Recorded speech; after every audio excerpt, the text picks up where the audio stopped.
చాలామంది మామూలుగా హీరోలు అవుతారు, హీరోలు అయిన తర్వాత క్రేజ్ పెరుగుద్ది, క్రేజ్ పెరిగిన తర్వాత ఈ ఫ్యాన్ ఫాలోయింగ్ పెరుగుద్ది, అన్నీ వస్తాయి. కానీ Charan is the only candidate. ఒక సినిమా ఇంకా రిలీజ్ అవ్వలేదు, తను ఎలా ఉంటాడు ఎవరు చూడలేదు. అలాంటి ఒక చూడని వ్యక్తికి ఇంత అభిమానం కురిపిస్తున్నారంటే అది ఒక్క 100 crore పీపుల్ ఒక చరణ్కి ఒక్కడికే కుదిరింది. హోల్ ఆఫ్ ఇండియాలో నాకు తెలిసి ఎవరికి ఏ స్టార్ కొడుక్కి అంత వెయిటింగ్ లేదు చరణ్కున్నంత. So I think it's the most highly expected hero coming. And నాకు తెలిసి openings will be biggest. Openings ఏ రేంజ్లో ఉంటాయంటే మామూలుగా చిరంజీవి గారు అంటేనే అల్టిమేట్ ఓపెనింగ్స్, అలాగే చెప్పాలంటే పవన్ కళ్యాణ్ కూడా. అలాగా మెగాస్టార్ గారు, పవర్ స్టార్ గారు, అలా మెగా పవర్ కలిపిన మెగా పవర్ కలిపిన చరణ్. ఆ పేరు కూడా మెగా పవర్ రామ్ చరణ్ తేజని ఇచ్చారు.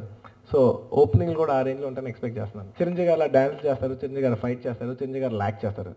ఇవన్నీ చేస్తాంలో ఒక లెవెల్ వరకు గ్రేటే. కానీ వీటికి అన్నిటికంటే గొప్ప విషయం ఏంటంటే చిరంజీవి గారు ఫైట్స్ బాగా చేస్తారు, డ్యాన్స్ బాగా చేస్తారు, యాక్టింగ్ చాలా బాగా చేస్తారు. ఈ అన్నిటికంటే ఏంటి అసలు చాలా బాగా చేస్తారు. చాలా బాగున్న విషయం ఏంటంటే చిరంజీవి గారు ఆయన చాలా మంచి మనిషి. ఆ క్వాలిటీ చరణ్కి ఉంది, మనస్ఫూర్తిగా చెప్తున్నాను. చిరంజీవి గారు అలా డ్యాన్స్ చేస్తారు, చిరంజీవి గారు అంత మంచి మనిషి Charan. That's really Charan. I mean it. Happy birthday to Charan from all of us. For more updates, like, comment, subscribe to our channel.